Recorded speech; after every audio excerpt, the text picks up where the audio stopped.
Welcome back. After receiving several rejections from universities in South Africa, medical student Abdul Haider spread his net and completed his first year of medicine at the University of Central Lancashire in the United Kingdom. The Polokwane-born student matriculated from Mitchell House in Tweefontein. He then completed a bridging course at the Northern Consortium of UK universities. Abdul joins me now for more. Thank you so much for chatting to us, Abdul.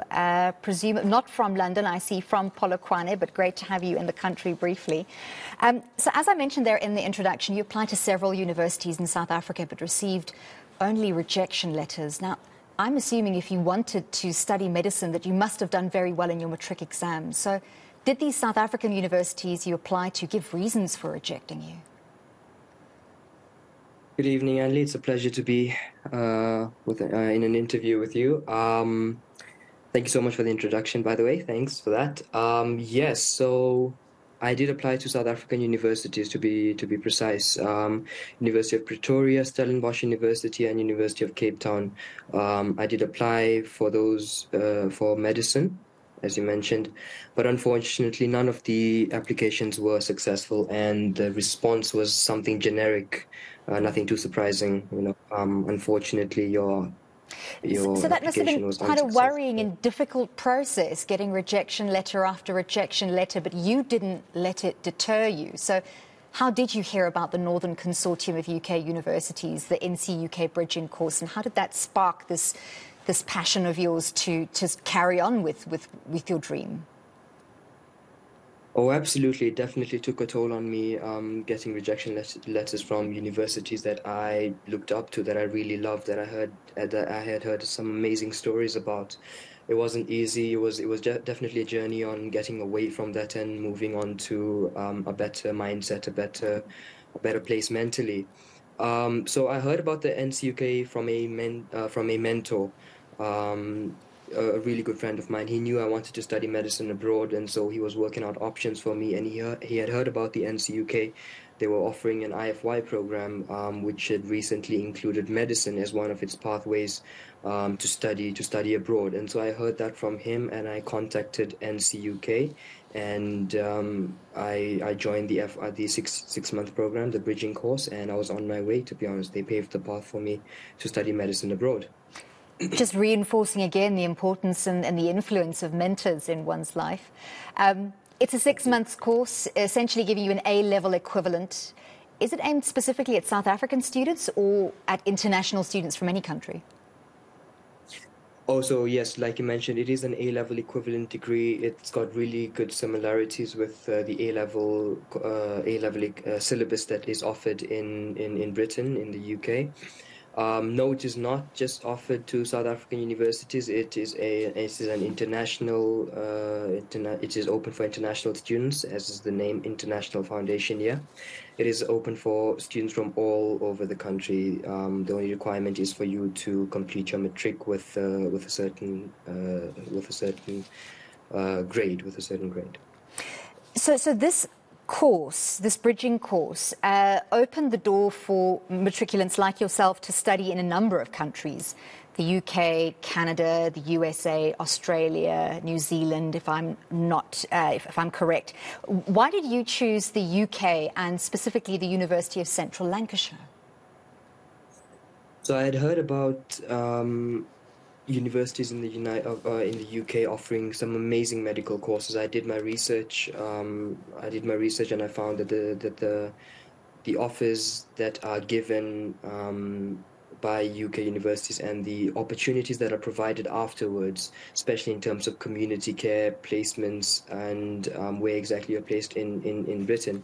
It's a wide variety of pathways that you can go through, and the opportunities just really sounded amazing to me. And I chose University of Central Lancashire because their medicine program is relatively new. They just started the medicine program, if I'm not mistaken, in 2015, and they were accredited by the GMC, General Medical Council in the UK in 2021, if I'm not mistaken. And this was a selling point, a new university offering a fresh perspective on medicine, offering a modern take on the way medicine is taught in the lecture in the lecture halls. The way it's the content is delivered it sounded appealing, and so that was the university that I chose to go to. So you're playing the long game as well, thinking already in terms of community placements and the kind of opportunities after your studies have been completed. Does that mean that you're more likely to complete your degree and your community service in the UK, or do you think you might be likely to come back? Because, you know, the context of my question is that we've had so many issues here in South Africa with placement of doctors after they've completed their theory component, and that practical component before you can practice medicine. If you cannot fulfill your community studies and you're not placed, you're being held back. Oh, absolutely. The placement in the UK, the way they place is really much better than over here.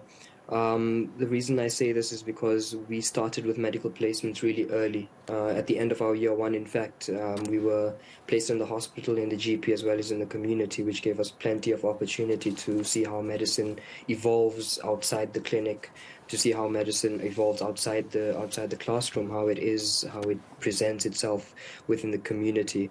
Thinking about moving over here, to be honest, I haven't given it much thought. Right now I'm just focusing on completing the studies. My intentions are to stay in the UK, complete my foundation year, the 2 foundation years that are offered, the FY1 and FY2. My plan is to complete that and then work out my path from that. 5 years is a lot of time for the medical field to change, and it's quite a dynamic field, and so I'm going to adapt myself according to the changes that I face. But coming back to South Africa, I don't think will be an option. I do, but like I said, it's a bridge that I'm going to cross once I've arrived at it. Staying flexible, that's a very good strategy. There are so many matriculants in South Africa each year who find themselves faced with difficult choices, either not qualifying for their chosen course or being rejected by their universities of choice, or, you know, a myriad of other curveballs thrown their way. Having handled a curveball and landed enviably, what's your advice to those young people who are struggling with difficult decisions around their studies or around their early careers? I'd like to say that it was absolutely frightening, to be honest, not knowing whether or not you're going to end up into a field that you love, that you're passionate about, not being given the opportunity, despite knowing the fact that you've thrown everything at it. You've sacrificed so much in terms of your mental health, your physical health. You've given everything to matric just to find out that you're not going to be going into a university, in a South African university, to study medicine. It definitely does take a toll. It's definitely a curveball, but I believe having a mentor and doing your research, doing thorough research, and talking to people about opportunities, surrounding yourself with people that have similar passions. My dad's friends are all doctors, and I'm grateful for their help, for their oversight. They were able to guide me in every step after matric, to be honest.